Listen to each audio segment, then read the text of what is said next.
Journals में डाला था। मैंने आपको कल भी समझाया था कि कैश बुक ही खाली ऐसा जर्नल है जो लेजर का काम भी करता है। कैश बुक जर्नल भी है और लेजर भी है, दोनों है, इसलिए उसको जर्नलाइज लेजर के नाम से बुलाया जाता है। कोई भी कैश ट्रांजैक्शन होती है, बैंक के थ्रू ट्रांजैक्शन होती है, आप कैश बुक में पहले रिकॉर्ड करते हो और वो एंट्री पोस्ट भी सीधा हो जाती है वहां पर कैश बुक में। उसके अलावा अगर क्रेडिट परचेज हो तो purchase day book, credit sale हो तो सेल्स डे बुक, माल रिटर्न हो बाई इनवर्ड आउटवर्ड, वो रिकॉर्ड हो जाते हैं। बिल रिसीवेबल, बिल्स पेबल और बाकी जितनी बची हुई ट्रांजैक्शंस हैं, जो credit purchase, credit sale of goods, purchase return, sales return, bill receivable बनना, बिल्स पेबल एक्सेप्ट होना नहीं है, वो सारी नॉन कैश ट्रांजैक्शंस, उनको जगह आपने भाई उधर जर्नल प्रॉपर में देनी होती है। तो कल हमने जर्नल्स की रिकॉर्डिंग भाई उधर मोर और लेस कवर की थी। ये देखिए कैश बुक, भाई मैंने आपके लिए परचेज डे बुक बना दी थी, सेल्स डे बुक बना दी थी, बिल रिसीवेबल बुक बना दी थी और मैंने जर्नल प्रॉपर बनाया था। और मैंने काफ़ी स्पेस भी छोड़ा था ये बोलकर कि भाई उधर अभी तो जर्नल और प्रॉपर में बहुत काम करना बाकी है। तो आज भाई उधर अपने को क्या काम करना है जरा समझिएगा। हैव अ लुक, ध्यान दीजिए। बहुत सारे लेजर्स हैं।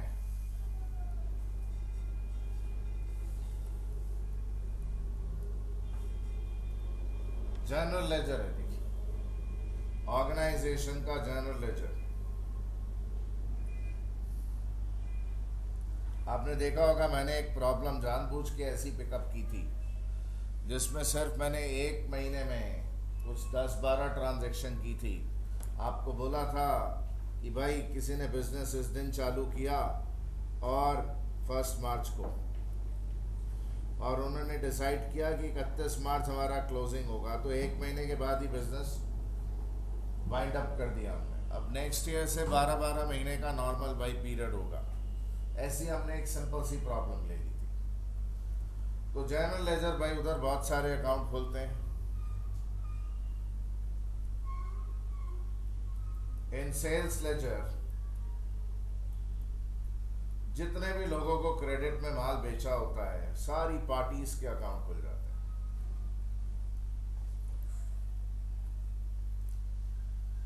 भाई इन परचेज लेजर जिन भी लोगों से क्रेडिट में गुड्स खरीदे होते हैं, दीदी जब मर्जी आ जाएंगे क्या आप लोग, बैठिए। जिन भी पार्टियों से क्रेडिट में गुड्स खरीदे होते हैं, रॉ मटेरियल वगैरह खरीदे होते हैं, उन सब पार्टीज के अकाउंट खुलते हैं। रियल लाइफ में क्या हो सकता है? हो सकता है इसमें 150 अकाउंट हो, 150 पार्टीज के अकाउंट हो सकता है आपने भाई 70 पार्टियों से रॉ मटेरियल और गुड्स वगैरह खरीदे हो। तो रियल लाइफ में तो बहुत सारे अकाउंट होते हैं, बट हमने जो एग्जांपल लिया था the one we had picked up, उसमें हमने एक क्रेडिट परचेज करा दी थी, एक क्रेडिट सेल करा दी थी। तो अगर आप इस सिचुएशन में पूछें कि सर इसमें तो कोई जरूरत ही नहीं थी सर, एक ही तो पार्टी का अकाउंट खोलना है, कस्टमर एक ही है और सप्लायर एक ही है, तो क्यों अलग अलग खोल रहे हैं? एकदम सही बोल रहे हैं कि अगर ऐसी पोजीशन हो तो इतने लेजर्स मेंटेन करने की जरूरत नहीं है। तब वो पार्टी इसके अकाउंट भाई उधर कहां पर खोल लिए जाएंगे? जनरल लेजर, जो कि मैंने डिस्कस किया था। बट अपने को समझना है कि रियल लाइफ में क्या सीन होता है। I can't create 70 parties in class and show you भाई उधर पूरा प्रोसेस। मैं थोड़ी पूरे साल की अकाउंटिंग करके आपको दिखा पाऊंगा, मुझे तो प्रोसेस सिखाना है। तो ये लेजर्स खोले जाते हैं। सर आपने 3 ही खोले, नहीं, कैश बुक पहले ही खोल लिया। ये देखिएगा जनरल लेजर एंड भाई उधर सेल्स लेजर, और ये देखिएगा परचेज लेजर। कैसे काम किया जाता है ये सिखाता हूँ। जर्नल्स में जब रिकॉर्डिंग हो जाती है, एक एक जर्नल को पिकअप किया जाता है। जर्नलाइजिंग के प्रोसेस में आप कैश बुक वाली जितनी भी एंट्री है, मैंने आपको बताया था कहीं लिखी नहीं जाती। जैसे फॉर इंस्टेंस उसने बिजनेस चालू किया था बंदे ने और कैश दिया था, तो एंट्री क्या होती है? कैश अकाउंट डेबिट, बंदे का नाम जॉय था, जॉयस कैपिटल। उसने कैश कितना दिया था जी? 20 लाख रुपए का। तो मैंने आपको क्या सिखाया था कि ये जो एंट्री है कैश टू जॉयस कैपिटल किसी डे बुक में लिखी नहीं जाती है, ऐसे कहीं लिखते नहीं। सीधा कैश डेबिट होता है, मतलब कैश के डेबिट साइड में भाई हम लिख देते हैं क्या जी? टू जॉयस कैपिटल, कि जॉय ने भाई बिजनेस स्टार्ट किया, 20 लाख रुपया सीधा यहाँ पोस्ट किया जाता है। याद रखिए ऐसी एंट्री कहीं नहीं दिखाई जाती है, दिस इज डन मेंटली, और मेंटली करके सीधा पोस्टिंग कर देते हैं। ये देखिए, तो फर्स्ट रिकॉर्ड है, जर्नल है ना, फर्स्ट रिकॉर्ड है, और कैश अकाउंट में पोस्ट भी हो गया। दूसरी पोस्टिंग कहां होगी? जॉय के कैपिटल में। जॉय कौन सा अकाउंट है जी? उधर पर्सनल अकाउंट है, मालिक का अकाउंट है, पर्सनल अकाउंट। पर्सनल अकाउंट क्या सेल्स लेजर या परचेज लेजर में खुलेगा? नहीं नहीं, पर्सनल अकाउंट सेल्स लेजर में होते हैं बट वो ट्रेड डेटर्स के होते हैं। पर्सनल अकाउंट परचेज लेजर में होते हैं बट वो परचेज लेजर मतलब क्रेडिटर्स के अकाउंट होते हैं, ट्रेड क्रेडिटर्स के अकाउंट होते हैं। ये अकाउंट तो हमारा जर्नल लेजर में खुलेगा। तो जर्नल लेजर में देखिए पहला अकाउंट खुलेगा,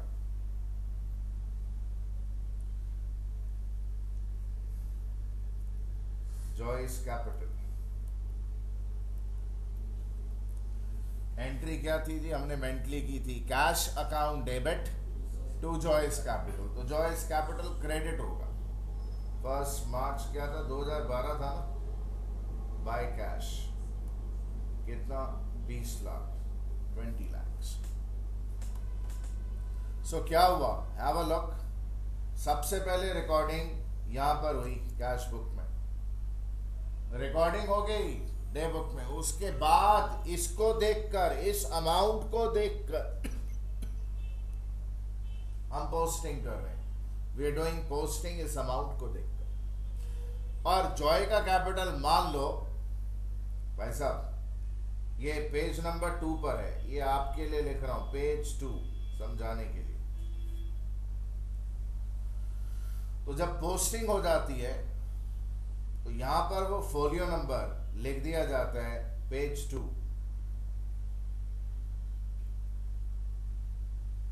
यहां पे फोलियो नंबर लिख देने का मतलब क्या भाई? कि ये जो हमने डे बुक में फर्स्ट एंट्री की, इसकी हमने कॉरेस्पॉन्डिंग पोस्टिंग भी कर दी, कंप्लीट हो गया। क्योंकि ये कैश अकाउंट को रिप्रेजेंट करता हुआ कॉलम है और वो जॉयस कैपिटल। तो इसी तरह क्या किया जाता है, जितनी ट्रांजैक्शंस हैं कैश बुक में उन सबको ठिकाने ऐसे ही लगा दिया जाता है। नेक्स्ट आइटम भाई, ये देखिएगा, हमने भाई उधर बैंक अकाउंट जब खोला तो पैसे बैंक पे जमा हुए, बैंक के रिसिप्ट साइड में, डेबिट साइड रिसिप्ट साइड होती है कैश बुक की, कई लोगों को पता नहीं है भाई।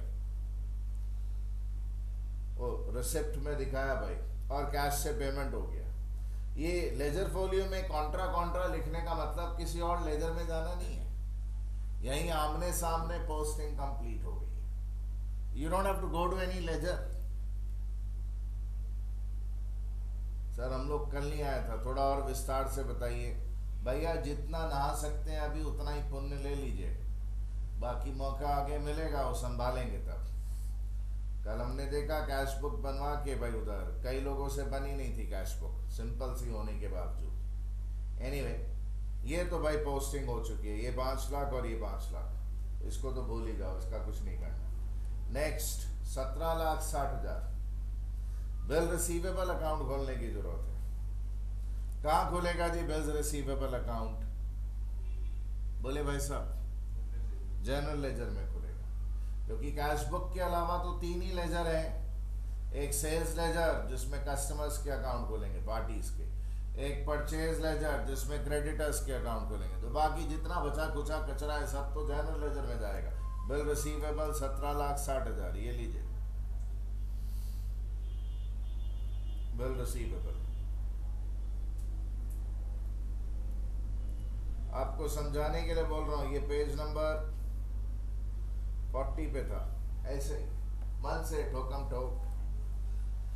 देखिए, जब आप कैश बुक देखते हैं इसी तरह से पोस्टिंग की जाती है भाई, इन फिगर्स को देख के 1760 यहाँ पे लिखा होने का मतलब क्या है कि एंट्री क्या हुई, बैंक डेबिट हुआ है जी, बैंक डेबिट टू क्या जी, बिल्स रिसीवेबल, ये एंट्री हुई है। ऐसी एंट्री हमने कहाँ लिखी होगी, कहीं नहीं लिखी होती है, ये मेंटली की जाती है, किसी जगह लिखते नहीं है, मेंटली करके सीधा कैश बुक में पोस्ट कर देते हैं।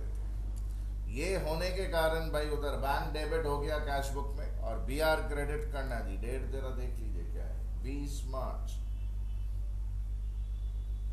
20 मार्च।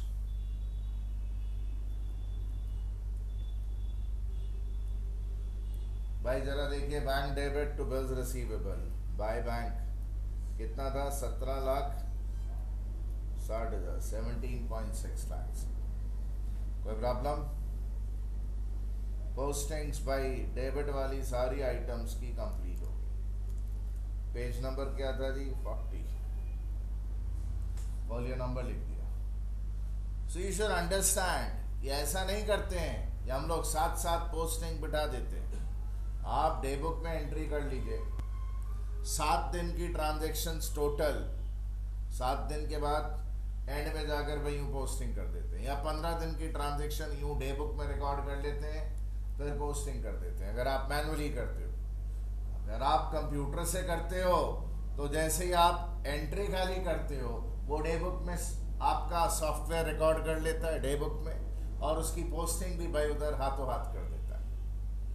बट रियल लाइफ में अगर कोई मैनुअली अकाउंट मेंटेन करता है तो क्या होता है, आप डे बुक में सारी पहले रिकॉर्डिंग्स कर लेते हो, फिर हफ्ते के एंड में या 15 दिन के एंड में या महीने भर का भाई टोटल वो एक साथ जो है जहाँ जहाँ जिस लेजर में पोस्ट करना है वो पोस्ट होता है।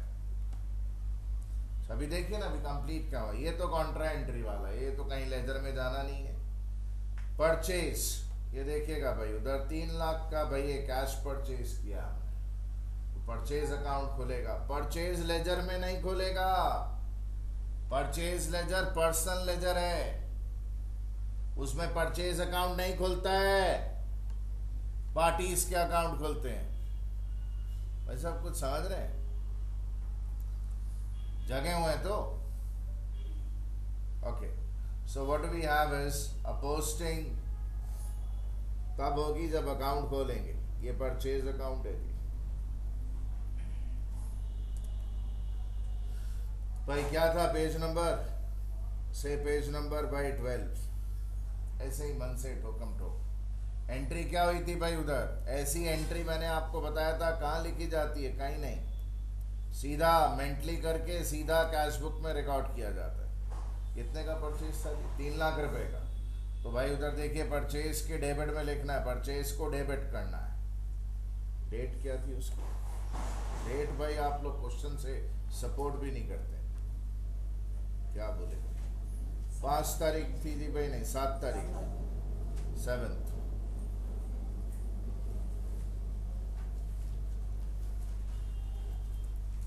March 12 to cash 3 lakh rupees.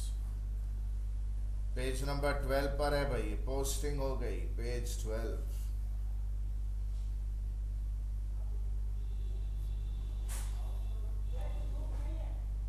Page number, folio number. उसके बाद भाई उधर शालू 1 लाख, ये एक्चुअली हमने तो भाई कैश बुक को पिकअप किया हुआ है। शालू भाई उधर इससे हमने क्रेडिट में माल खरीदा था, वो आएगा उधर, देखिए परचेज डे बुक में भी रिकॉर्डेड है, 7 तारीख का ही है। उस शालू को भाई उधर पेमेंट की हमने लाख रुपए की, इसी को देखकर पोस्टिंग किया जाता है। तो शालू अकाउंट मतलब क्रेडिटर का अकाउंट, क्रेडिटर अकाउंट भाई परचेज लेजर में खुलेगा, Shalu account, Shalu and company या जो भी है। एंट्री क्या हुई, Shalu and company debit to cash, ये तारीख जो थी पेमेंट की वो 9 मार्च की थी, लाख रुपए का पेमेंट था।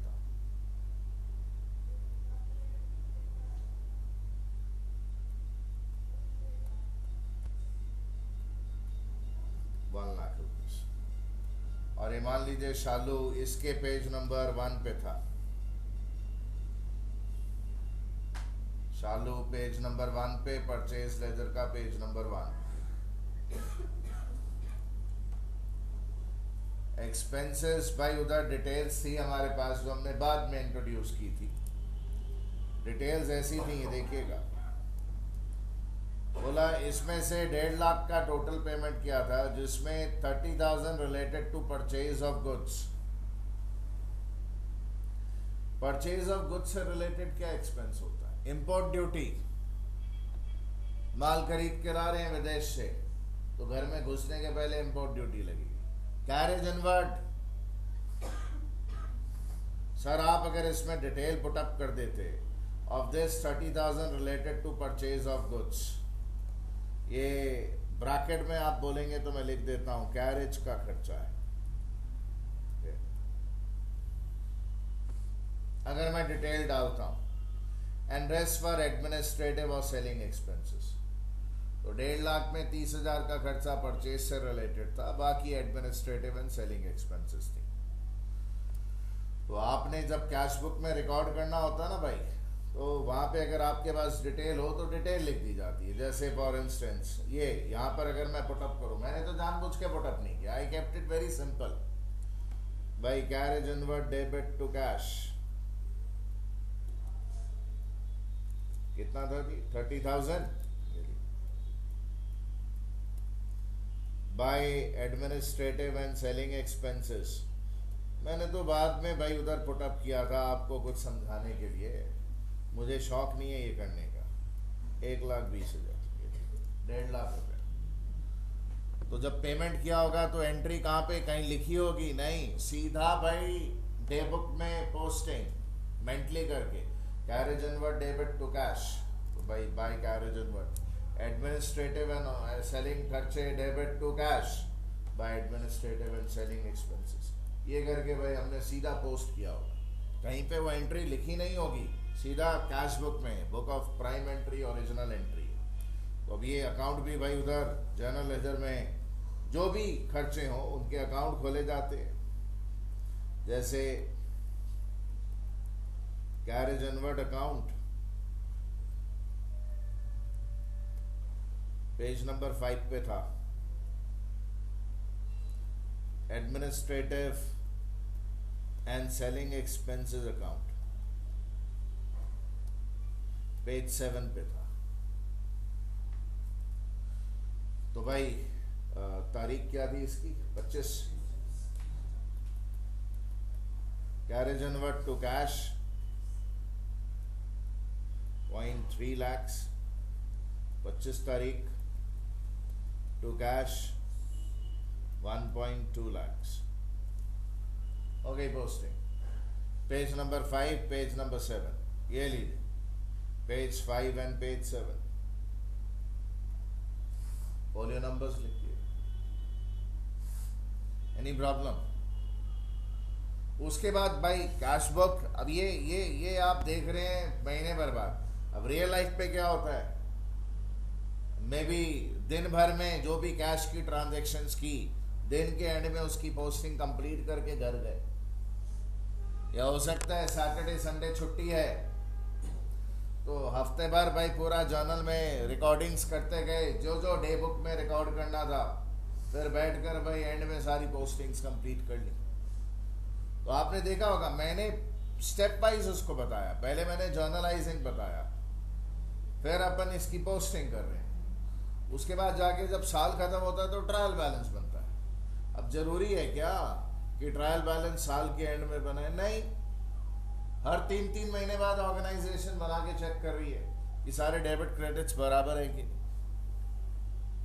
उसकी इच्छा नॉर्मली साल के एंड में बनाना ही पड़ेगा, बिकॉज उसी के बेसिस पर आप अपने फाइनल अकाउंट्स प्रिपेयर करोगे।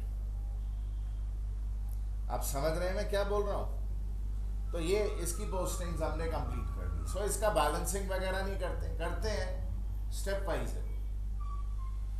डे बुक्स देखिए, परचेज डे बुक।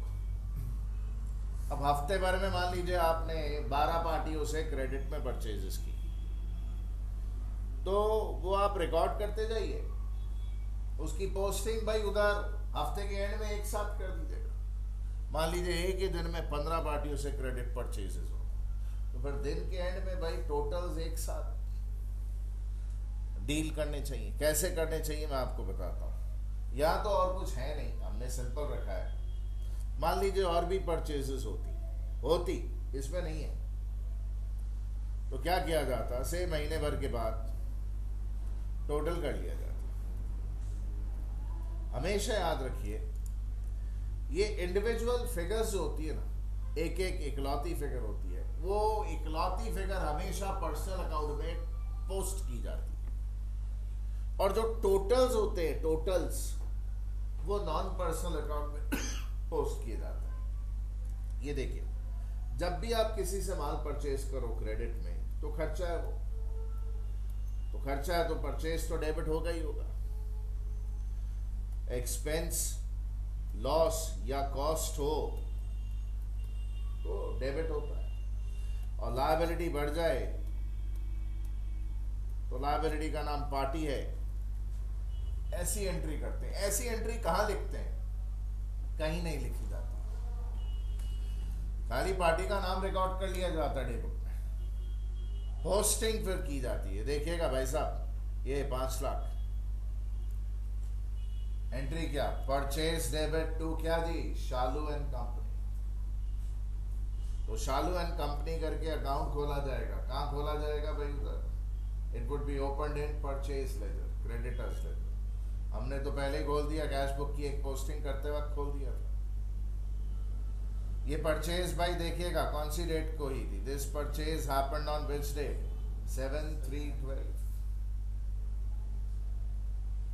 तो डेट लिख दी जाएगी। एंट्री क्या भाई? Purchase debit to Shalu and company. Shalu and company credit होगा।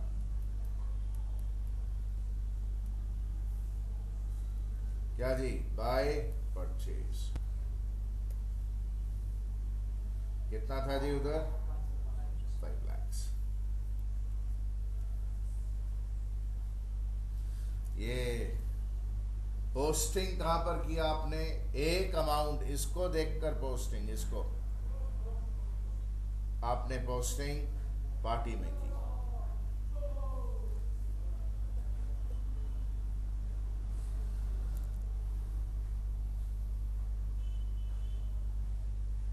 Are we fine guys? Can we all understand? Are we sure? और भाई मेरे जरा ख्याल करिएगा, उसी तरह नेक्स्ट पार्टी से आप मान लीजिए क्रेडिट परचेज की, पार्टी नंबर 2। भाई माफ करिए लिख रहा हूं और इरिटेटेड मत होइएगा। क्रेडिटर नंबर 2, उससे जब आप परचेज करेंगे, पोस्टिंग यहां पर करेंगे। आप परचेज अकाउंट में कोई पोस्टिंग कर रहे हैं? अभी तक कुछ नहीं करेंगे। कैसे करते हैं मैं बताता ना। 7 दिन का टोटल, 10 दिन का टोटल, या 15 दिन का टोटल, या एक दिन में जितनी क्रेडिट परचेज हुई है उसका टोटल। टोटल्स एक साथ। ये नॉन पर्सनल अकाउंट है। परचेज अकाउंट पर्सनल अकाउंट तो है नहीं भाई, ये नॉन पर्सनल अकाउंट है। टोटल इस नॉन पर्सनल अकाउंट में पोस्ट किया जाता है। और एक एक फिगर, ये जो फिगर आप देख रहे हैं, जो मैंने जानबूझ के क्रिएट नहीं की, इन सब की पोस्टिंग एक एक करके वो जो परचेज लेजर है पार्टी में एक एक की पोस्टिंग की जाएगी। और ये पोस्टिंग करने के बाद जो भी टोटल होगा वो एक साथ, से हफ्ते के एंड में या दिन के एंड में या महीने के एंड में परचेज अकाउंट में एक साथ पोस्ट कर दिया जाएगा। जैसे यहाँ पे 31 मार्च 12 को एक साथ सबके नाम को रिप्रेजेंट करते हुए क्या लिख दिया जाएगा? 2 सन्ड्रीज। कितने का माल परचेज किया है? यहाँ तो भाई कोई और होता और पार्टीज होती तो फिगर भाई 5 लाख के ऊपर आती। 5 लाख, 3 लाख, 4 लाख, 7 लाख, 2 लाख टोटल करके एक साथ पोस्ट कर देते। अगर कोई बोले सर क्या फर्क पड़ता है, सर सुनिए ना सर, इतना टेंशन क्यों ले रहे हैं? ये पार्टी में पोस्ट करिए, फिर इसका अमाउंट परचेज में लिखिए सर टू वहाँ पे शालू एंड कंपनी। सर मान लीजिए गुप्ता जी से माल खरीदा तो गुप्ता में पोस्ट करिए और लिखिए परचेज में टू गुप्ता एंड कंपनी। ऐसे करें तो गलत है? नहीं गलत नहीं है, बट ऐसा होता नहीं है। आप सोचिए क्यों नहीं होता है। एक तो सारी पार्टीज की डिटेल आपने डे बुक में लिखी है, फिर एक एक पार्टी में आप अलग अलग पोस्टिंग करके बता ही रहे हो। क्रेडिटर नंबर 3 पोस्टिंग दिखा रहे हो, क्रेडिटर नंबर 4 परचेज किया पोस्टिंग दिखा रहे हो, 2 बार दिखा आप पागल हो क्या परचेज अकाउंट में? फिर तीसरी बार वही डिटेल्स बार बार दिखाओगे? इसलिए रियल लाइफ में वो टोटल्स एक साथ परचेज अकाउंट में पोस्ट कर दिए जाते हैं। कुछ समझ आ रहा है? हाँ, ये रेक्टिफिकेशन ऑफ एरर्स कराते वक्त बताया जाता है, लोग तब भी नहीं समझते हैं। आप में से कुछ लोग अब भी नहीं समझे हैं ये हो क्या रहा है। मैं सिचुएशन कन्फ्रंट करा दूंगा आपको, घबराइएगा मत। अच्छा, और परचेजेस डालो इसमें, क्रेडिट परचेजेस क्वेश्चन में। कुछ समझ आ रहा है आपको? ओके, सो मेरा ऑब्जेक्टिव अभी क्या सिखाना है, सिर्फ एक छोटी सी बात, individual figures individual party account में पोस्ट करेंगे, और ये टोटल पार्टी को छोड़ के जो दूसरा अकाउंट है, कौन सा, परचेज, उसमें पोस्ट करेंगे। बस इतना बताना ऑब्जेक्टिव। दीदी कुछ समझ आ रहा है? रेक्टिफिकेशन में ऐसा कुछ बताया था, ध्यान आता है? अच्छा, नहीं किया है। अब देखिएगा भाई, सेल्स डे बुक। दादा ये सेल्स डे बुक में यार मैंने यहाँ पर जरा ख्याल करिएगा, 18 लाख की भाई उधर क्रेडिट सेल की है। नाम क्या जी इसका? झुम्पा ट्रेडर्स।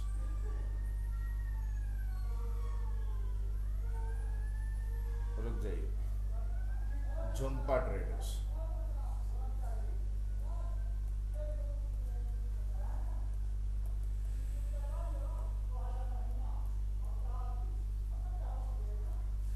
इसके अलावा और भी भाई पार्टीज होती हैं, trade debtors 2, trade debtors N, यहाँ है ही नहीं। रियल लाइफ में तो होगी भाई उधर। अब आपने भाई उधर सेल किया, क्रेडिट सेल, वो एंट्री भाई हिसाब से क्या होनी चाहिए? एंट्री तो होनी चाहिए भाई हिसाब से। पार्टी डेबिट, क्यों भाई एसेट बढ़ गया जी, डेटर डेटर तो क्या जी, सेल्स। इनकम गेन रेवेन्यू हो तो क्रेडिट करते हैं। तो ये एंट्री कहाँ लिखी जाती है? कहीं नहीं। मेंटली आपने भाई उधर यहाँ रिकॉर्ड कर लिया 18 लाख, और भी भाई उधर क्रेडिट सेल की, उन सब के भी रिकॉर्ड कर लिया। हफ्ते भर का खाली से टोटल, या पूरे दिन भर का। दिन भर में भाई उधर 7 लोगों को क्रेडिट में माल बेचा, तो उन 7 लोगों का टोटल कर लेंगे भाई। ये टोटल आया जी 18 लाख रुपए। इंडिविजुअल फिगर को देखकर पोस्टिंग हमेशा पर्सनल अकाउंट में हो, और टोटल की पोस्टिंग नॉन पर्सनल अकाउंट में। तो एंट्री क्या होनी चाहिए भाई? एंट्री होनी चाहिए party debit, that is Jhumpa traders debit to sales. तो झुम्पा ट्रेडर्स डेबिट करना है जी। तो डेबिट करने का मतलब क्या? झुम्पा ट्रेडर्स के डेबिट साइड में लिखेंगे। क्या तारीख थी? हाँ जी, 15 मार्च। 18 लाख पोस्टिंग हो गई है। और ये जो उसी तरह और भी पार्टीज में भाई पोस्टिंग हो जाएगी, जो सेल होगी उस दिन की, या 7 दिन की भाई उधर, या 10 दिन की, या 15 दिन की, और एक साथ टोटल जो है सर्टेन नंबर ऑफ ट्रांजैक्शंस का एक साथ आप पोस्ट कर देंगे 18 लाख। एंट्री क्या हमने देखी थी भाई उधर? Various parties debit to sales. तो सेल्स अकाउंट बोलकर अकाउंट कहाँ खुलेगा? जनरल लेजर में। ये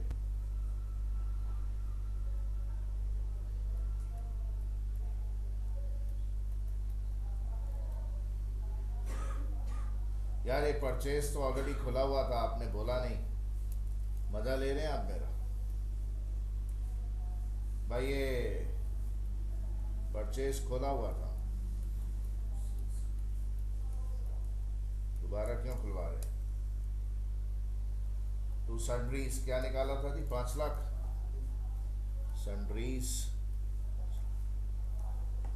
मैं गलती से खोल लिया, माफ कर दीजिए। ये सेल क्या भाई? टोटल पूरे महीने का ऐसा लिखने का क्या? सेल में नहीं दी, गलत पोस्टिंग है। एंट्री क्या हुई? Parties debit to sale, sales account credit करना है।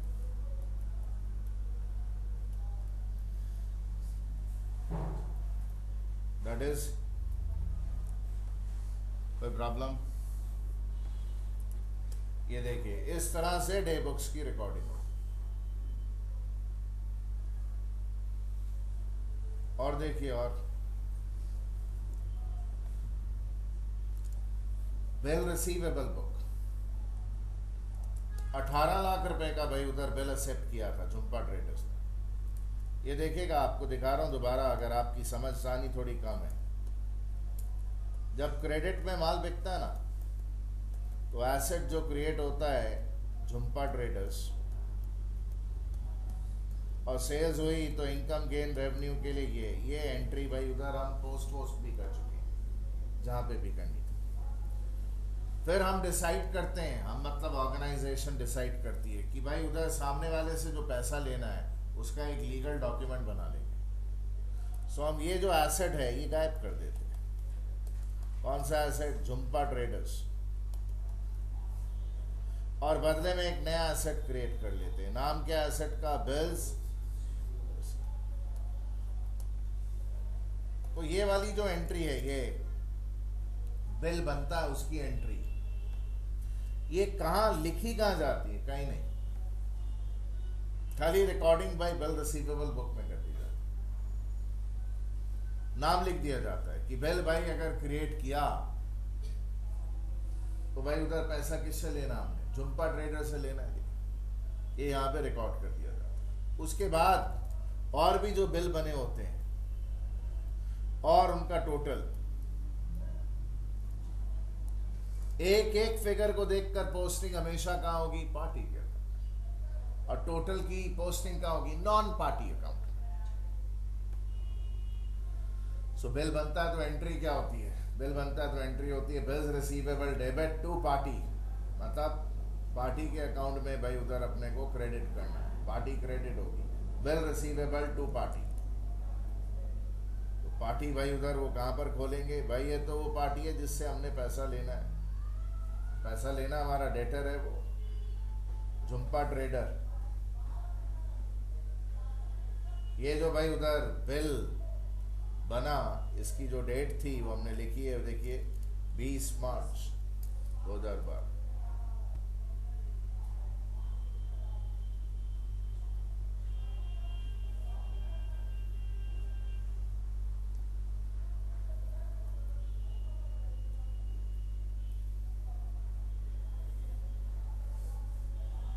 बोले भाई क्या नाम जी? बाय बिल्स कितना? यहां पर हो गया पोस्टिंग। दूसरी पोस्टिंग भाई जरा देखिएगा, ये टोटल की।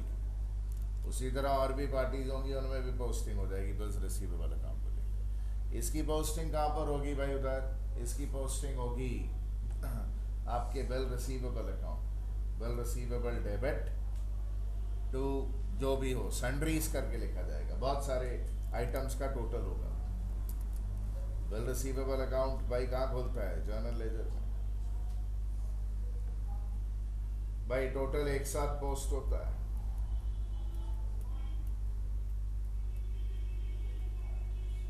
कितना?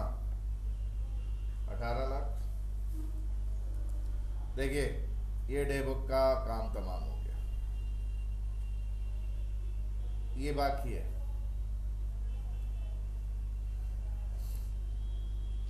Discounting charges at bills receivable. ये एंट्री की थी आपने। 18 लाख रुपए का बिल था।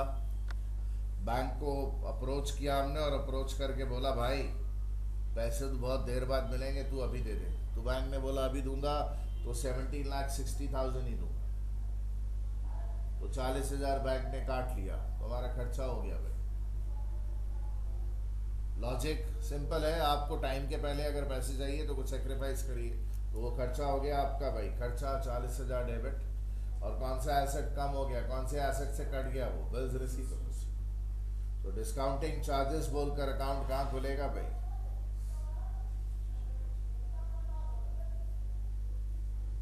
General ledger. एंट्री क्या थी जी? Discounting charges debit 40,000 to B R, debit side में लिखना है discounting charges to bills receivable. कितना था? 40,000।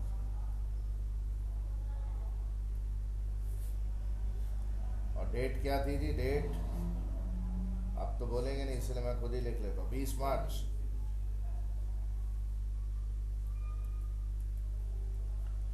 अब बिल्स रिसीवेबल अकाउंट में भाई उधर क्रेडिट 40,000, क्या बोल के लिखेंगे भाई? Discounting charges bills receivable account 20 मार्च।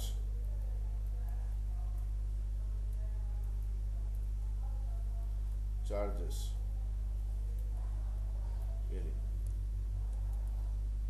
जितनी भी आइटम्स थी जो डे बुक्स में हमने रिकॉर्ड की थी, खत्म हो।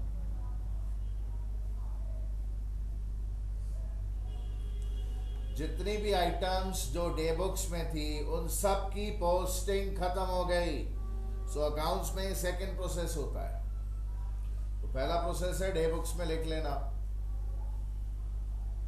दूसरा प्रोसेस होता है हमेशा इस तरह से उनकी पोस्टिंग्स कंप्लीट करना। और पोस्टिंग्स पूरे साल के एंड में जाके नहीं की जाती, हर हफ्ते के हफ्ते, 15 दिन के 15 दिन, या महीने के महीने एंड में, या हर 3-3 महीने के एंड में एक साथ ही पोस्टिंग्स का काम कंप्लीट किया जाता है। Am I clear?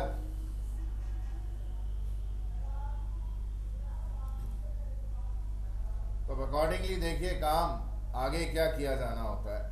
बैलेंसेस अब निकाले जाते हैं, टोटल करते हैं उनका, बैलेंसेस निकालते हैं।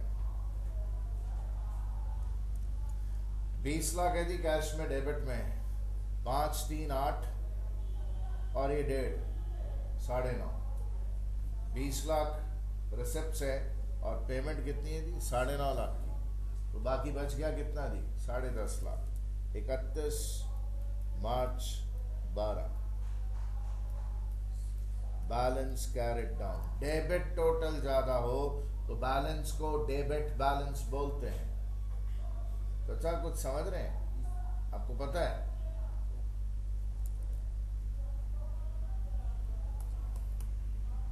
ये 60 लाख है, ये 13 लाख है, बैलेंस कितना है?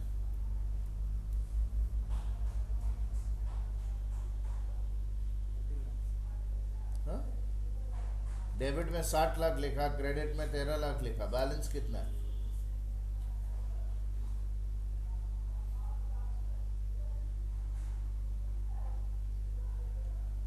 बैलेंस समझते हैं क्या होता है? बैलेंस बचा हुआ, कितना बचा हुआ?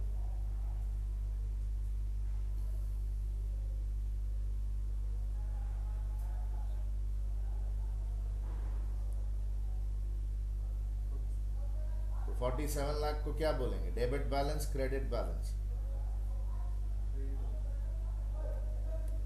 ये क्रेडिट बैलेंस है, तो क्रेडिट टोटल ज्यादा हो तो बैलेंस को क्रेडिट बैलेंस बोलते हैं। ये क्रेडिट बैलेंस। तो हम कैश बुक भाई उधर जब बना रहे हैं अपनी, तो उसमें बैलेंसेस भाई उधर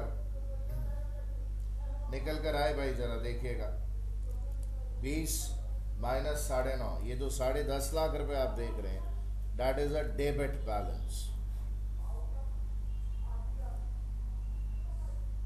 तो इन बैलेंसेस की एक स्टेटमेंट बना ली जाती है,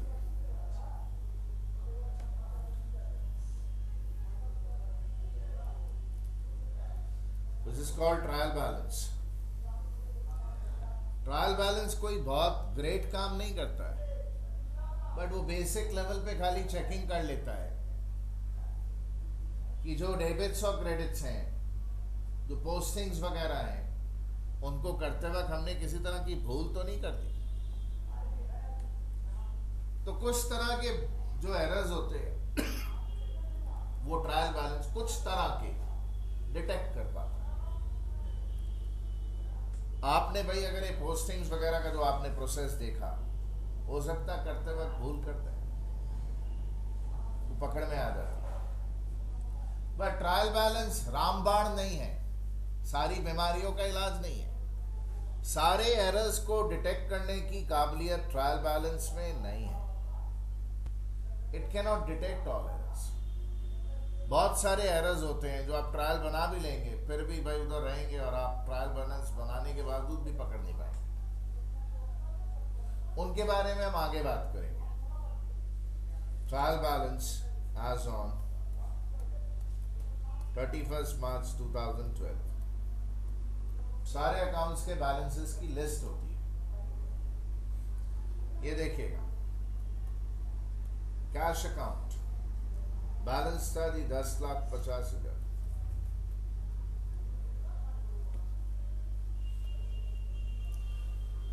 कैश का डेबिट बैलेंस क्यों होता है? हर एक एसेट का डेबिट बैलेंस होता है। कैश बैलेंस आया। नेक्स्ट, दो अकाउंट होते हैं कैश बुक में, कैश अकाउंट, बैंक अकाउंट। देखिएगा भाई उधर 5 लाख और 17,60, 22,60,000 रुपये। 22,60,000 और माइनस कितना जी 1 लाख, कितना हो गया 21,60,000 डेबिट बैलेंस है। अगर डेबिट टोटल ज्यादा हो बैंक का, दैट मीन्स रिसिप्ट्स ज्यादा है, पेमेंट्स कम है जी। कभी कभी पेमेंट साइड का टोटल ज्यादा होता है, रिसिप्ट कम होती है, उसको बैंक ओवरड्राफ्ट बोलते हैं। बैंक से अरेंजमेंट कर रखा, आपने लोन ले रखा है, यहाँ तो फेवरेबल बैलेंस है, ओवरड्राफ्ट है।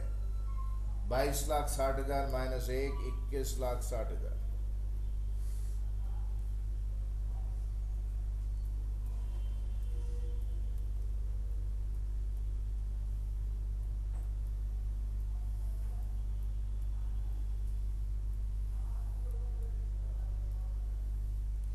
और ये बैलेंस 1/4/2012 को उतार लेते हैं।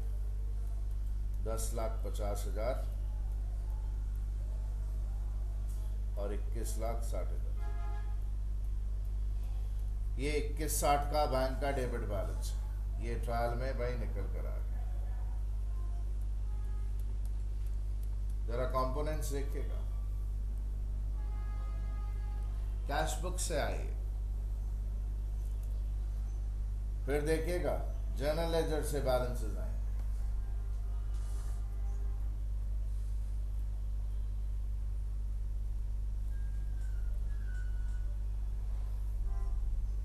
भाई बैलेंस कैरिड डाउन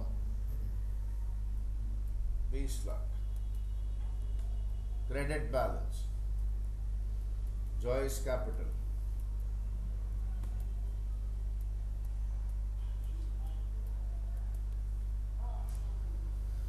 नेक्स्ट देखिएगा भाई, बिल रिसीवेबल अकाउंट बराबर हो गया भाई। परचेज अकाउंट खर्चा है जी।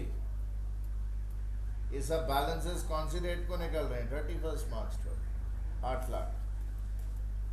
डेबिट बैलेंस परचेज,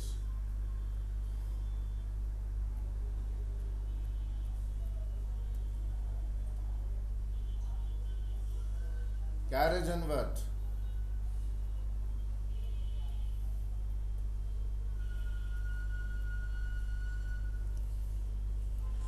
भाई, मुझे कैरेज इनवर्ट नॉमिनल अकाउंट है, इसमें स्पेस चाहिए। सेल्स अकाउंट में भी मुझे थोड़ा सा स्पेस चाहिए।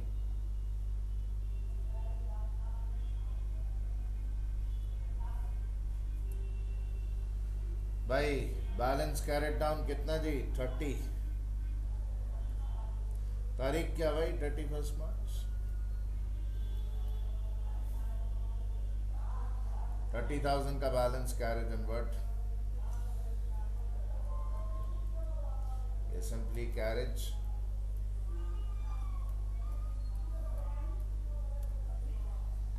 उसके बाद भाई जरा देखिएगा follows look, office administrative and selling expenses balance carried down एक 20, सारे बैलेंसेस जर्नल लेजर से आ जाते हैं।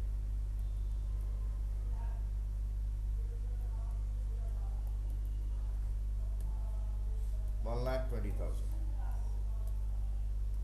सर आप बोर क्यों कर रहे हैं? वो आप बोर हो रहे होंगे, आपका प्रॉब्लम है, मेरा नहीं है भाई।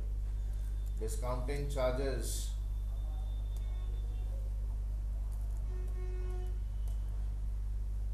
क्या था जी? 20 मार्च तो बिल्स रिसीवेबल 40,000 था ना, इसका बैलेंस आ गया।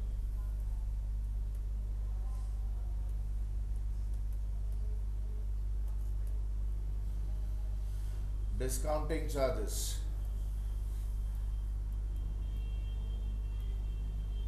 $20,000 एंड सेल्स कितना? डिस्काउंटिंग चार्जेस 40 था।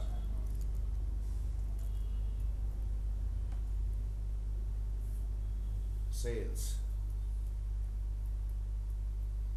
कितना? 18 लाख।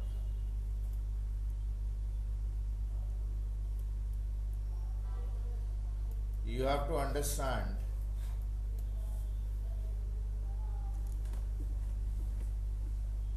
ऐसा कोई ब्रैकेट किया जाता नहीं। आपको बता रहा हूं कि सारे लेजर्स से बैलेंसेस निकाल कर एक खाली लिस्ट बना ली जाती है, स्टेटमेंट बना ली जाती है। Trial balance is only a statement. We try to check up arithmetical accuracy of books of account. We try to check up posting वगैरह करने में अगर कुछ तरह के एरर्स हुए हों, not all kind of errors, तो थोड़े बहुत एरर्स डिटेक्ट हो जाए।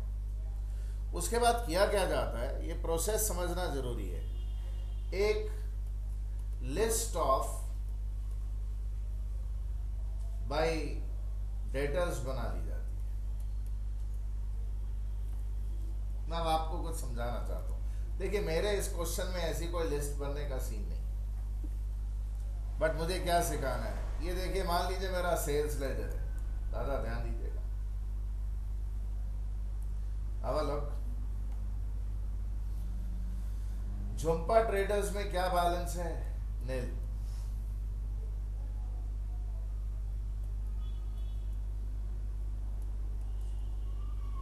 डेटर्स का डेबिट बैलेंस होता है नील। डेटर नंबर 2,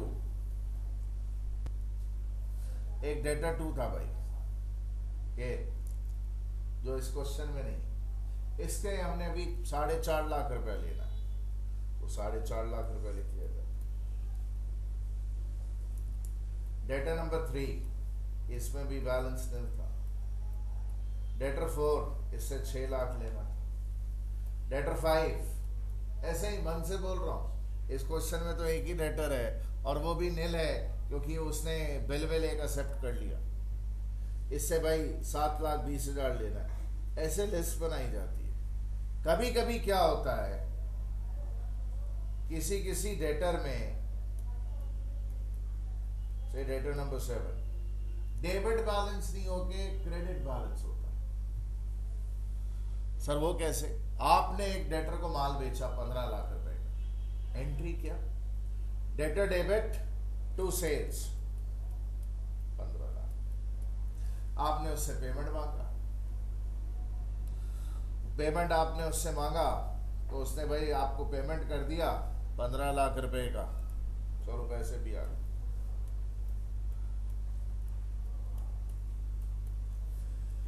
पूरी पेमेंट करने के बाद ही फाइंड्स दैट आपके कुछ गुड्स डिफेक्टिव हैं, तो उसने 4 लाख के गुड्स आपको रिटर्न कर दिए। गुड्स रिटर्न हुए तो एंट्री क्या होगी भाई? नुकसान वाली बात है। Sales return debit to debtor number 7 से 3 लाख रुपए के गुड्स रिटर्न करें। तो भाई जरा देखिए, सेल्स रिटर्न 3 लाख, आप उसको पैसे दोगे, मे बी 10 दिन के बाद दे दोगे, मे बी गुड्स दे दोगे उसको, व्हाटएवर, बट मान लीजिए साल खत्म हो गया। देखिए इसमें बैलेंस क्या आ गया, डेटर का credit balance. So debtors normally have debit balance, but कुछ डेटर्स ऐसे हो सकते हैं कि इंस्टेड ऑफ कि आपने उनसे पैसा लेना हो, आपने उनको पैसा देना हो सकता है। So you may have debtors with credit balance. ये सब बातें समझिएगा भाई, आपके कोर्स में सेल्फ बैलेंसिंग सिस्टम वगैरह है सब, बीकॉम वगैरह के कोर्स में। और हम लोगों को, बाकी सब लोगों को तो चाहिए ही चाहिए कि डेटर्स में, मतलब सेल्स लेजर में, डेटर्स अकाउंट में 3 चीजें आपको दिखेंगी। कई डेटर्स में बैलेंस ही नहीं होगा, क्यों? लेना देना खत्म जी, बराबर है सब, जीरो बैलेंस। ज्यादातर डेटर्स में कैसा बैलेंस होगा? डेबिट, बिकॉज आपने पैसे लेने हैं, एसेट है। बट कुछ डेटर्स ऐसे भी हो सकते हैं जिनमें क्रेडिट बैलेंस हो। सर और एग्जांपल चाहिए हमको क्रेडिट बैलेंस। या अच्छा ठीक है, ले लीजिए भाई। आपने पैसे मांगे, उसने 20 लाख रुपए दे दिया आपको। आपने पूछा ये क्या है? बोला 5 लाख रखिए, एडवांस रखिए, मैं माल को ऑर्डर देता हूं, वो माल भिजवाइए। एडवांस में 5 लाख दे दिया। अब देखिए इसमें बैलेंस क्या है। So there are some debtors account जिनमें भाई हो सकता है कि क्रेडिट बैलेंस हो। तो ऐसी एक लिस्ट प्रिपेयर की जाती है, मतलब ट्रायल बैलेंस तो बनता है। उसमें भाई उधर अभी डेटा नंबर भाई 7, मान लो इसका डेबिट बैलेंस था 5 लाख रुपए का, तो -5 डेबिट बैलेंस होता ना भाई। अगर किसी का क्रेडिट हो तो नेगेटिव लिख दीजिए और ये करके टोटल कर लिया जाता। और ये टोटल जो है, this total is shown in the trial balance. तो ट्रायल बैलेंस में जब लिखा होता है ना सन्ड्री डेटर्स, हमारे यहाँ पे फिगर नहीं है, इसमें फिगर नहीं है मेरे क्वेश्चन में। नहीं तो ये जो फिगर लिखी होती है ये भाई बहुत सारी पार्टीज के बैलेंसेस का एग्रीगेट होता है, टोटल होता है। कुछ समझ आया? ये कहां से आया? From sales ledger. चाचा कुछ समझ रहे हैं? उसी तरह एक लिस्ट ऑफ क्रेडिटर्स भी तैयार कर ली जाती है।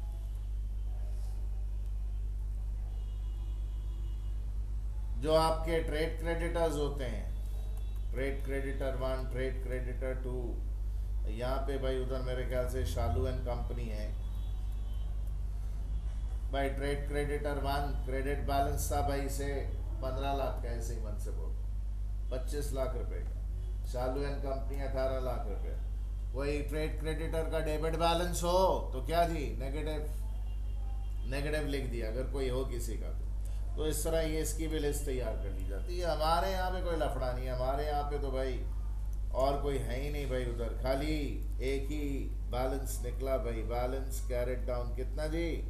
4 लाख।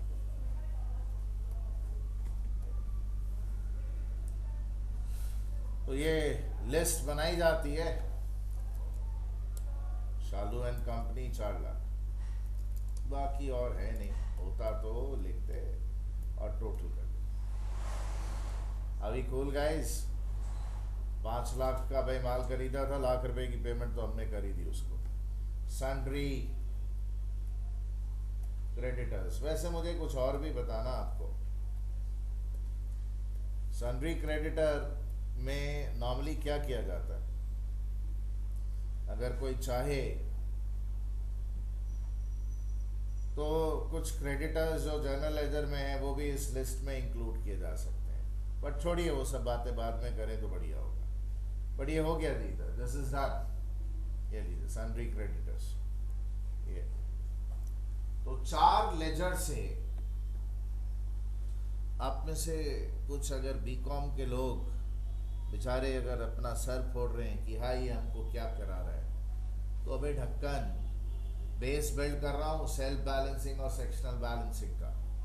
जब उसको करूंगा तब भाई उधर तेरे को समझ में आएगा कि यू हैव टू अंडरस्टैंड कि सेल्स लेजर में ज्यादातर अकाउंट्स में डेबिट बैलेंस होंगे, डेटर्स का डेबिट होता है, कुछ में नील बैलेंस भी होंगे, कुछ में क्रेडिट बैलेंस भी होंगे। उसी तरह परचेज लेजर में जो क्रेडिटर्स का लेजर है, सारे क्रेडिटर्स ज्यादातर क्रेडिट बैलेंस वाले होंगे। कुछ में नील बैलेंस होगा, कुछ में डेबिट बैलेंस भी हो सकता है। तो कभी देखें तो चौंके नहीं, तो फिर उनको कैसे ट्रीट करते हैं आगे जाकर, वो सब बातें भाई उधर आपसे करेंगे। तो ये चारों लेजर से उठा लिया जाता है और टेस्ट कर लिया जाता है, चेक कर लिया जाता है क्या पोजीशन है। तो ये हमने देखिए किया 38 और 4 कितना थी, 42 lakhs। सारे बैलेंसेस उठा लिए, हाँ जी लगता है मुझे कि सारे के सारे उठा लिए। टोटल करिए भाई, दिस इज 31 32 10 32 10 एंड कितना भाई 40 10 40 10 एंड भाई उधर कितना हो गया भाई, उधर 40 40 एंड 40 40 एंड कितना 40 80 40 80 एंड 1 20 कितना 42 लाख हो गया। चलिए ये ट्रायल बन जाता है। जब ये ट्रायल बन जाता है उसके बाद टाइम आता है एडजस्टमेंट एंट्रीज का और क्लोजिंग एंट्रीज का। मैंने आपको एक बड़ी इंपॉर्टेंट बात बताई थी, ये देखिएगा, ये जो जर्नल प्रॉपर है भाई उधर, ये बहुत गजब का भाई डे बुक है, रिमार्केबल डे बुक। मैंने बताया था जो कैश ट्रांजैक्शंस हैं वो तो कैश बुक में चली गई, और 6 तरह की transactions, credit purchase, credit sale, purchase return, sales return and भाई बिल का बनना और बिल का एक्सेप्ट होना, ये यहां पर आ गई। बाकी सब तो यहां पर आनी। ट्रायल बैलेंस बनने के बाद जितनी भी आप ट्रांजैक्शंस करते हैं उनको जर्नल प्रॉपर की मदद से किया जाता है।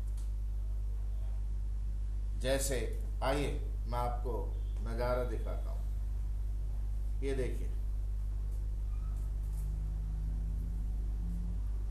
क्या क्या सबसे पहले किया जाता है कि जनरल लेजर में जितनी भी नॉमिनल अकाउंट आइटम्स होती हैं उनको क्लोज करते हैं। फर्स्ट ऑफ ऑल कौन कौन सी नॉमिनल अकाउंट आइटम, देखिए जॉय तो पर्सनल है, बीआरबी जो है पर्सनल अकाउंट है, परचेज नॉमिनल है, कैरेज इनवर्ट नॉमिनल है, एडमिनिस्ट्रेशन एंड सेलिंग नॉमिनल है, डिस्काउंटिंग चार्जेस नॉमिनल है, सेल्स नॉमिनल है। जितनी भी परचेज से रिलेटेड खर्चे होते हैं उनको ट्रेडिंग अकाउंट में भेज दिया जाता है। मतलब देखिएगा, परचेज अकाउंट डेबिट बैलेंस है जी 8 लाख, ये देखिएगा 31 मार्च है ना, 31 मार्च को ही नीचे उतारा, टू ब्रॉट डाउन, कितना 8 लाख डेबिट बैलेंस है। डेबिट बैलेंस सर 31 फिर 31 14 होना चाहिए, अरे नहीं भैया उसी दिन उतारेंगे, नेक्स्ट ईयर तो जाएगा ही नहीं, नॉमिनल है तो नेक्स्ट ईयर कैसे जाएगा, वो तो उस साल अकाउंट बंद होगा। तो परचेज अकाउंट का डेबिट बैलेंस है, अगर उसको बंद करना है, किसी भी अकाउंट का अगर डेबिट बैलेंस हो और आपको उसको अगर बंद करना पड़े, ये देखिएगा तो क्रेडिट कर दीजिए, बंद हो जाएगा, बंद हो गया कितना, ये लीजिए। और भेजेंगे कहाँ, you will send it to which account, trading account, cost बोल के रिकॉग्नाइज कर लिया जाएगा। ये जो एंट्री आप कर रहे हैं ये क्लोजर हो रहा है, वी आर क्लोजिंग। क्या क्लोज कर रहे हैं, नॉमिनल अकाउंट, कौन सी डेट को, 31 मार्च। और देखिए ना परचेज से रिलेटेड कौन सा खर्चा था भाई, carriage inward, balance brought down 31 मार्च 30,000। कहाँ ट्रांसफर, ये भी ट्रांसफर, किधर, डेबिट बैलेंस है भाई उधर, ट्रेडिंग में ट्रांसफर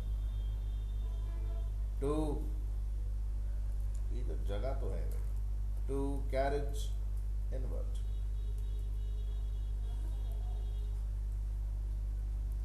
कितना है 30। तो ये दोनों खर्चे भाई उधर परचेज से रिलेटेड हैं, परचेज और परचेज से रिलेटेड खर्चे ट्रेडिंग में भेज दिए जाते हैं। अगर कोई इनकी पोस्टिंग दिखाए, ये देखिएगा भाई तो कैरेज इनवर्ट के क्रेडिट में लिखूंगा बाय ट्रेडिंग, परचेज के भी क्रेडिट में लिखूंगा बाय ट्रेडिंग। पोस्टिंग देखिए सर, यहाँ फोलियो नंबर होता है। हाँ जी, फोलियो नंबर होता है ना। कैरेज इनवर्ट और परचेज अकाउंट जिन पेज नंबर पर है वो पेज नंबर लिख दिए जाते हैं। क्या लिखा जाता है? By trading account 8 lakh, account बंद। बाय ट्रेडिंग अकाउंट क्या जी? दिस इज ₹30,000 और ट्रेडिंग अकाउंट खोल लिया जाता है। अब आप इसको यहाँ पे जर्नल लेजर में मत खोलिए। Where do you show it? You show it separately. आप उसको सेपरेटली दिखाते। ये हटा दो। अच्छा, ये इसको भी पढ़ा देने दीजिए। क्या है, क्या बिगाड़ लेगा? ए ट्रेडिंग अकाउंट ये अलग से खोल लिया जाता है। इनको फाइनेंशियल स्टेटमेंट्स बोलते हैं। To purchase 8 lakh, to carriage inward 30,000। Trading account खुल गया। समझिएगा भाई, पूरा प्रोसेस समझिएगा भाई। अभी नॉमिनल अकाउंट सारे बंद तो हुए नहीं है। और नॉमिनल क्या बाकी है जी? एडमिनिस्ट्रेशन, सेलिंग, ये पीएल में जाता है। ये भी फाइनेंस से रिलेटेड खर्चा है, फाइनेंस ऑब्टेन करने का खर्चा पीएल में जाता है। सेल्स ये ट्रेडिंग में भाई उधर जाता है। तो सेल्स अकाउंट भाई उधर बंद करना होता है। Balance carried down 18 lakh. Sales account as a credit balance बंद करना है तो क्या करेंगे? डेबिट करेंगे भाई, debit. 31 March sales account debit करके बंद। कहां भेज देंगे भाई? ट्रेडिंग में। सेल्स कितना था? Sales account debit to trading. ये देखिए, ये एंट्री पास होती है और यहाँ पोस्टिंग हो जाती है उसकी। सब 31 मार्च का सीन है भाई। आई होप आपको डेट्स को लेकर प्रॉब्लम नहीं है। ट्रेडिंग 18 लाख देखिए बंद हो गया। क्वेश्चन देखिएगा भाई साहब, क्वेश्चन बोला माल बिका नहीं। कहा ट्रायल में क्लोजिंग स्टॉक कहाँ है? नहीं, साल के एंड में कंसिडर करते हैं। ट्रायल वगैरह सब बन जाने के बाद उसको रिकॉग्नाइज किया जाता है। पहली बार एंट्री कर रहे हैं। क्लोजिंग स्टॉक क्या है जी? एसेट है। और अगर माल बिका नहीं है तो कॉस्ट से हटा देना है। माल की सारी कॉस्ट कहां डाल दी थी? ट्रेडिंग में। देखिए, कॉस्ट एक्सपेंस लॉस होना तो ट्रेडिंग हो, पीएल हो, जो भी हो, डेबिट हो। कोई कॉस्ट से चीज हटानी हो तो ट्रेडिंग हो, पीएल हो, जो भी चीज इन्वॉल्व हो उसको क्रेडिट कर दे तो कॉस्ट का रिडक्शन हो जाता है। जो माल बिकता नहीं है ऑर्गेनाइजेशन का, उसको ऑर्गेनाइजेशन अपनी कॉस्ट से निकाल देती है। क्यों? नेक्स्ट ईयर की कॉस्ट में डाल देती है। सो निकाल दिया जाता है उसको। तो कॉस्ट से निकालना होगा तो ट्रेडिंग अकाउंट को क्रेडिट करना पड़ेगा। ये लीजिए, ट्रेडिंग अकाउंट क्रेडिट करेंगे। और एसेट क्या रिकॉग्नाइज करेंगे? Closing stock. कितने का? 1,60,000 टोटल। ट्रेडिंग 1960 से क्रेडिट क्यों हुआ? क्योंकि एक तो रेवेन्यू हो रहा है, 18 लाख की सेल है, और दूसरा भाई उधर माल बिका नहीं तो फिर कॉस्ट से हटाओ। कॉस्ट से हटाने के लिए ट्रेडिंग को क्रेडिट किया जा रहा है। ये एंट्री पास होती है। अलग अलग दिखाऊं क्या? चल जाएगा ना, कंबाइन करके दिखा दिया तो। हाँ भाई साहब, तो ये sales, closing stock to trading. अब देखिए, क्लोजिंग स्टॉक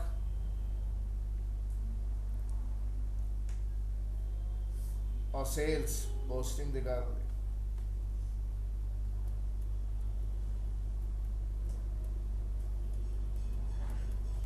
कितना? 1,60।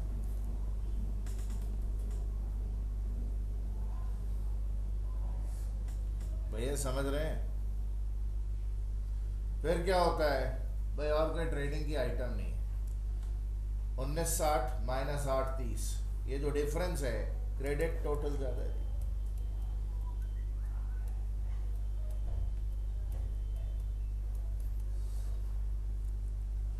अगर ट्रेडिंग का क्रेडिट टोटल ज़्यादा, भाई कितना ज़्यादा जी, 1960 में 830 हटाइए ना, कितना हो गया?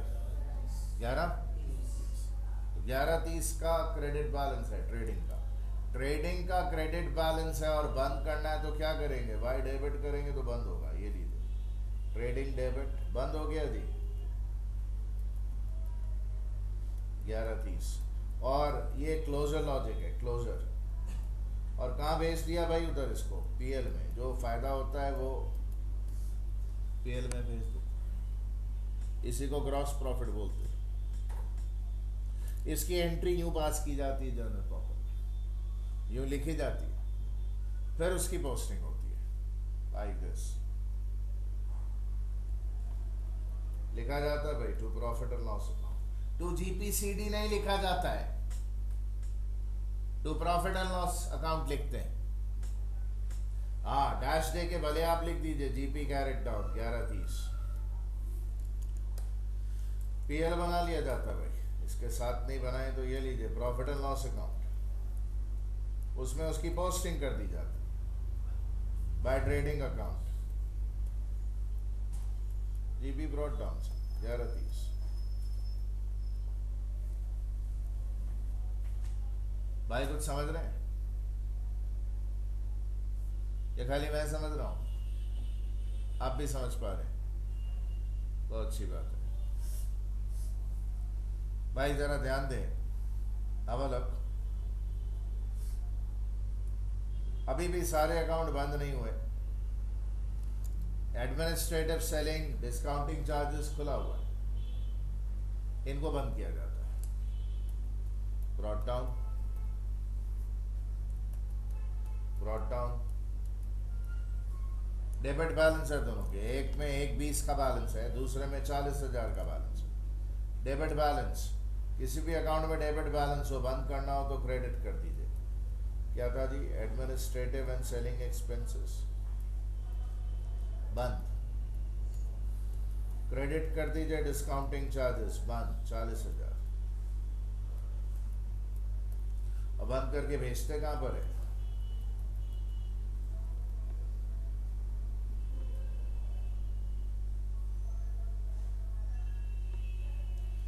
कितना हो गया जी? 160 पोस्टिंग्स कर दी जाती है।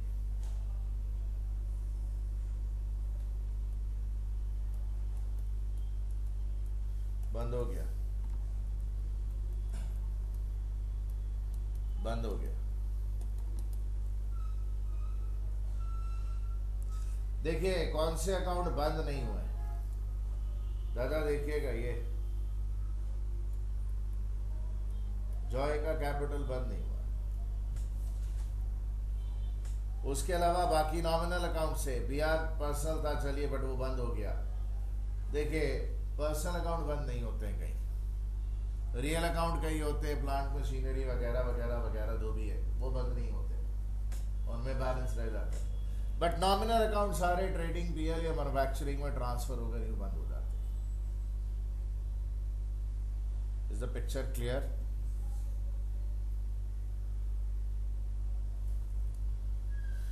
अच्छा, इसकी पोस्टिंग दिखा दूं।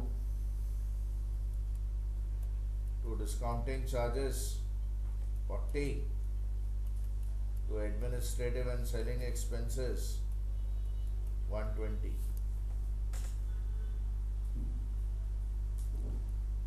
भाई जो भी नफा नुकसान होता है, अगर आपकी ऑर्गेनाइजेशन में मालिक एक है, एक मालिक, तो मालिक को दे देना। अगर एक से ज्यादा मालिक है, पार्टनरशिप है, तो फिर एक पीएल एप्रोप्रिएशन अकाउंट खुलता है। और कंपनी में तो अलग वे से ट्रीट होता है, वो हम सीखेंगे। तो यहाँ पे तो जॉय एक ही बंदा आदमी मालिक था, अपने क्वेश्चन में जॉय मालिक था, तो जो भी नफा नुकसान हुआ होता है वो उसके कैपिटल अकाउंट में ट्रांसफर कर देते। ये देखिएगा भाई, अब अलग ये प्रॉफिट एंड लॉस अकाउंट का क्रेडिट बैलेंस है जी, क्रेडिट टोटल ज्यादा है 1130 माइनस 160, कितना हो गया जी? 970। अजी 9,70,000, ये 9,70,000 रुपये।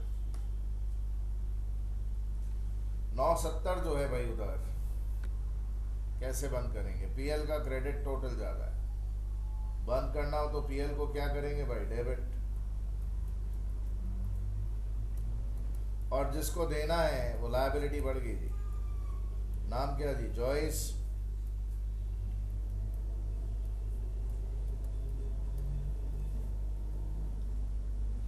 ये यूं बॉस किया जाता है।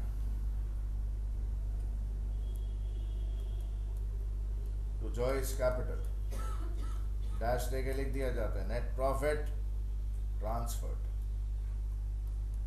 क्या था? 9।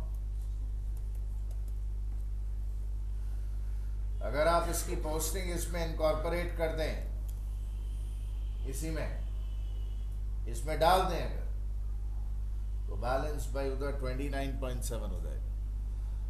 हम लोग नहीं डालते, हम लोग क्या करते हैं, बैलेंस शीट में अलग से 20 लाख ऐड नेट प्रॉफिट बोल के दिखाते हैं। अगर डाल दें तो फिर वहाँ दिखाना नहीं पड़ेगा, तो सीधा 29.7 आ जाएगा। तो कोई प्रॉब्लम नहीं है, मैं आपको इसमें डिस्प्ले कर देता हूँ। ये लीजिए बैलेंस शीट एज ऑन 31 मार्च 12। देखिए क्या क्या बैलेंसेस।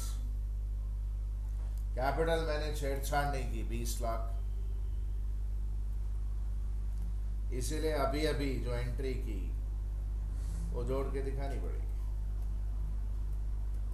चाहो तो आप वहीं पे ठीक कर लो, पोस्टिंग कर दो, उसके बाद तो जरूरत नहीं होती। देखिए क्या क्या बैलेंसेस कहाँ कहाँ से आने वाले। Have a look. आइए लेजर देखते हैं। लेजर ट्रायल बैलेंस जो होता है उसकी मदद ले ली जाती है। Cash 10.50, bank 21.60।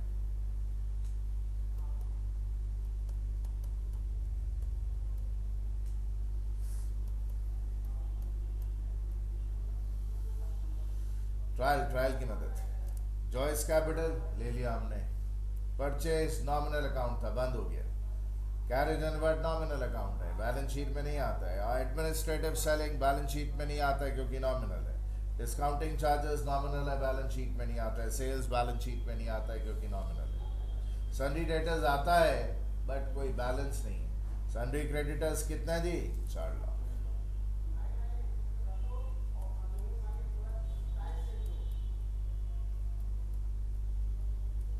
ध्यान दीजिएगा, कुछ आइटम्स आपने जो अभी अभी ताजी ताजी क्रिएट की होती हैं उनका आपको ख्याल रखना पड़ता है। जैसे फॉर एग्जांपल आप अगर ये देखें जर्नल प्रॉपर, एक आइटम क्रिएट होती है, उसमें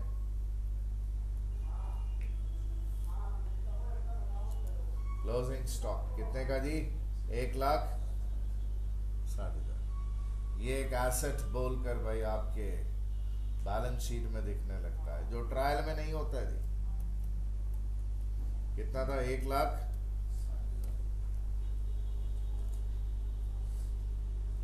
सो ट्रायल की सारी आइटम्स जो रियल है या पर्सनल है वो आ जाती है।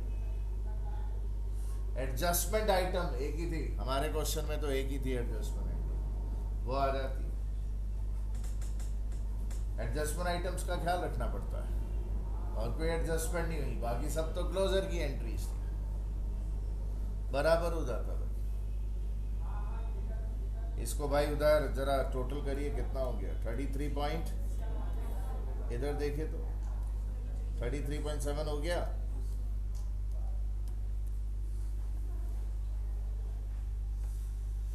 सो जितनी नॉमिनल अकाउंट आइटम्स होती है वो इन सब अकाउंट में ट्रांसफर होकर बंद हो जाती है, और बैलेंस शीट में खाली रियल और पर्सनल अकाउंट आते हैं। This is how entire process is carried out.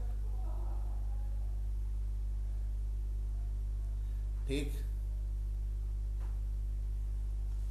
Will continue with our journal entries जो हम कर रहे थे। ये पूरा प्रोसेस दिखाया आपको, खोचा मारकर इधर उधर भाई 4-5 बातें और अपने को जब भी करनी है तब करनी है।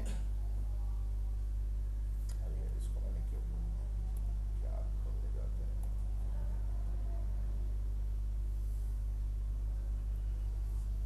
ओके,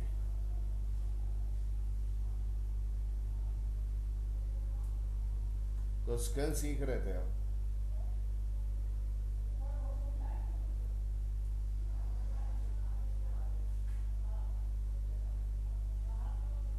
ये कर लिया था हमने। किया था ना?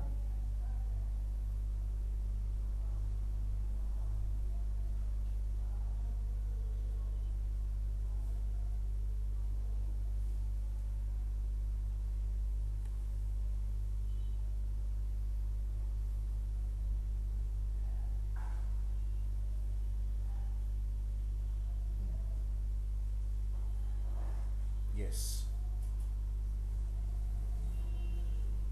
बहुत इंपॉर्टेंट डिस्कशन है भाई अभी के लिए।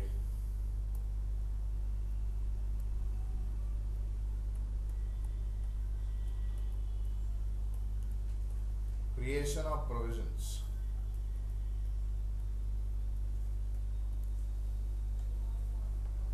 भाई अगर कोई लॉस आप एंटिसिपेट कर रहे हैं, आपकी ऑर्गेनाइजेशन कुछ सालों से बिजनेस कर रही है और ये आपका करंट ईयर है, और आप इस पर्टिकुलर ईयर में ऐसा रियलाइज करते हैं कि कुछ लॉस जो है वो हाईली प्रोबेबल है।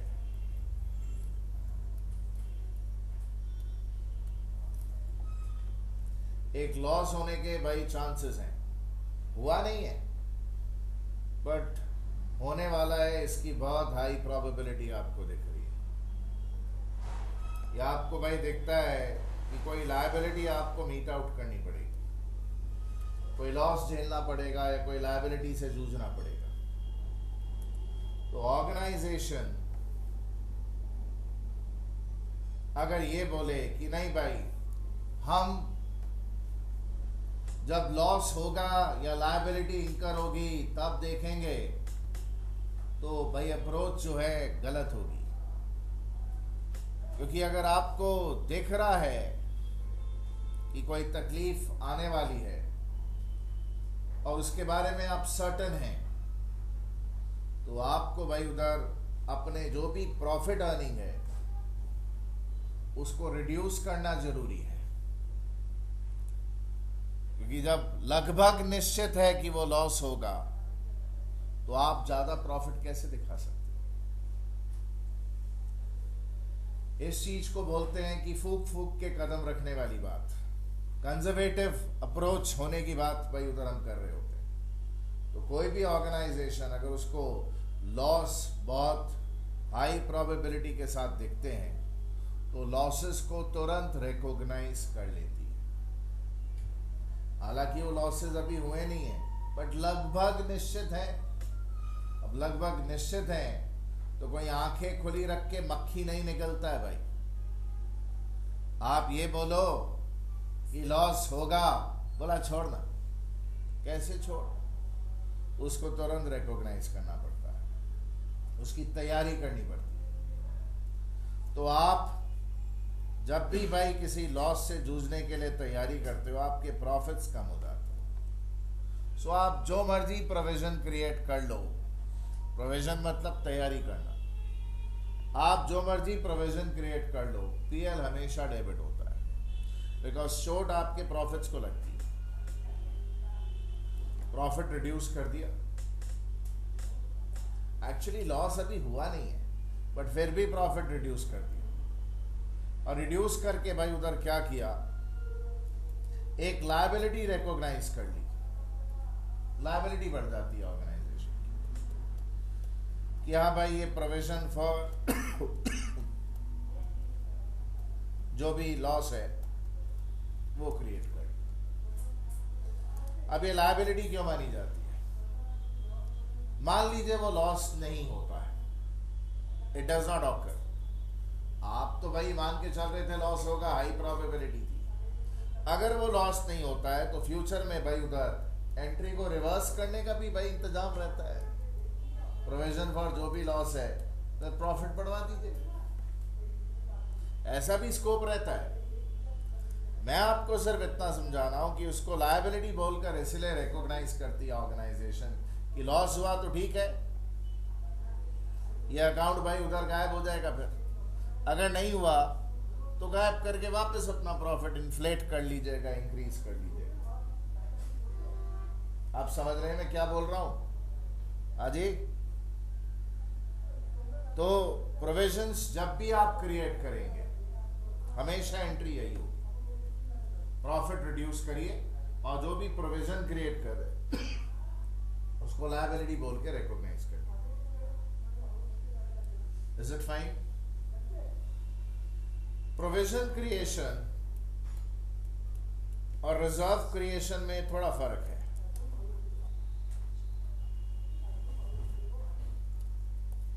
प्रोविजन को लॉस माना जाता है, ऐसा भाई प्रोविजन लॉस के लिए क्रिएट करे। जैसे example, profit and loss account debit to provision for bad and doubtful debts. Debts doubtful है, उसके लिए तैयार है। किसी ने केस ठोका हुआ हम पर, उसको लीगल डैमेजेस देना पड़ेगा, तो एंट्री कर दी PL to provision for legal damages. और देखिए सारी एंट्रीज में आप PL डेबिट करते हो बिकॉज प्रोविजंस को चार्ज माना जाता है। मान लिया जाता है कि भाई प्रॉफिट रिड्यूस हो गया, खर्चे के जैसा मान लिया जाता है। रिजर्व्स क्या होती है? कोई लॉस नहीं है फ्यूचर में, कुछ एंटिसिपेट कर रहे हैं, कुछ नुकसान वगैरह होने का नहीं, कुछ नहीं। कोई प्रोबेबिलिटी है किसी तरह की लायबिलिटी अराइज करेगी ना, कुछ नहीं। तो फिर क्या कर रहे हैं? फिर कर रहे हैं भाई उधर एक कॉशियस अप्रोच अडॉप्ट करनी है कि अगर लॉस हो जाए तो हमारे पास कुछ प्रॉफिट्स जो हैं जो हमने सेट असाइड कर रखे हैं, अलग कर रखे हैं, तो अच्छा रहेगा। कोई लॉस इमिनेंट नहीं है। If the loss is imminent, certain, highly probable, तो प्रोविजन की बात करिए। If that probability is not high, that certainty is not there, you are just creating it like that कि भाई चल थोड़ा प्रॉफिट जो है सेट असाइड कर देते हैं, then it is not a charge. Loss आप रिकॉग्नाइज ही नहीं कर रहे, कोई एक्सपेक्टेड एक्सपेंस भी नहीं है आपका, कोई एक्सपेक्टेड इंक्रीमेंट इन लायबिलिटी भी नहीं है। So what do we have is कि आपने भाई उधर कोई चार्ज क्रिएट नहीं करना है, यू खाली अपने प्रॉफिट्स में से कुछ अमाउंट अलग कर देना है। It is regarded as an appropriation. Appropriation मतलब डिस्ट्रीब्यूटेबल प्रॉफिट्स में से निकालकर खाली अलग कर दिए, खर्चा बोल के रिकॉग्नाइज नहीं किया। And whenever a provision is created, ये अकाउंट यूटिलाइज होता है।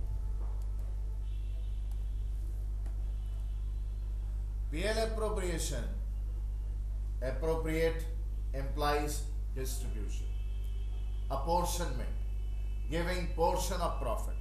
So portion of profit is simply set aside, not for any anticipated loss, not for any by the highly probable or highly certain by loss और liability जो आपको लग रहा है भाई अराइज करेगा, ऐसा कुछ नहीं, खाली प्रॉफिट सेट असाइड किया। तो जब भी आप रिजर्व्स क्रिएट करते हैं, this is what you do.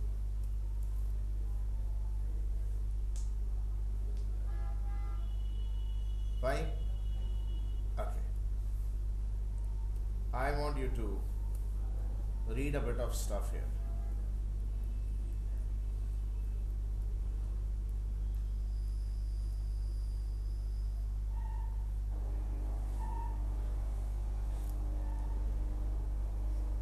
ऐसा भी पढ़ना है।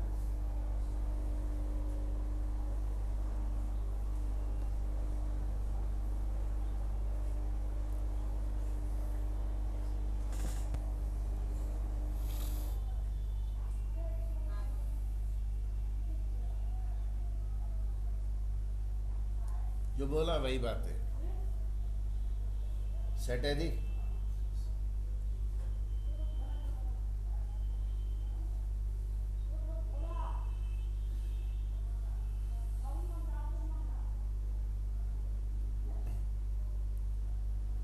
अब इनका नेचर डिस्कस कर लें। अब look, इन एंट्रीज के लॉजिक डिस्कस करने हैं। जब भी आप कोई प्रोविजन क्रिएट करते हो तो प्रॉफिट रिडक्शन तो आपको समझ में आ गया। पीएल एप्रोप्रिएशन डेबिट मतलब प्रॉफिट में से भाई अमाउंट रिड्यूस कर दिया, अलग कर दिया, सेट असाइड कर दिया, ये भी समझ में आ गया।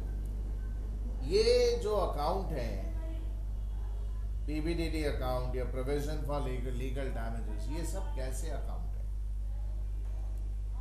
पीबीडीडी account is a valuation account. मैंने आपको बताया था अकाउंट्स को आप कैटेगराइज कर सकते हो as real, personal and nominal.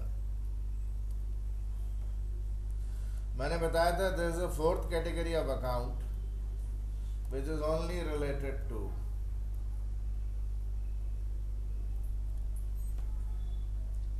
Nominal. के लिए कोई वैल्यूएशन अकाउंट नहीं होता। तो वैल्यूएशन अकाउंट या तो रियल अकाउंट होते हैं या वैल्यूएशन अकाउंट पर्सनल अकाउंट होते हैं। आप अगर डेटर ले लें which has a debit balance, तो उससे रिलेटेड जो वैल्यूएशन अकाउंट है PBDD, which is a valuation account related to what जी? Personal. Debtors have debit balance. Provisions debtors की वैल्यू डाउन करने का काम करती। क्रेडिट नेचर होगा, रिवर्स नेचर। जो नेचर अकाउंट का है उसकी वैल्यूएशन डाउन करने का काम जो करेगा उसका रिवर्स नेचर होगा। Is it fine? और एग्जांपल लीजिए भाई, उधर stock real account, nature debit, इसकी वैल्यूएशन डाउन करने के लिए एक अकाउंट खोला जाता है, provision for unrealised profit on unsold stock.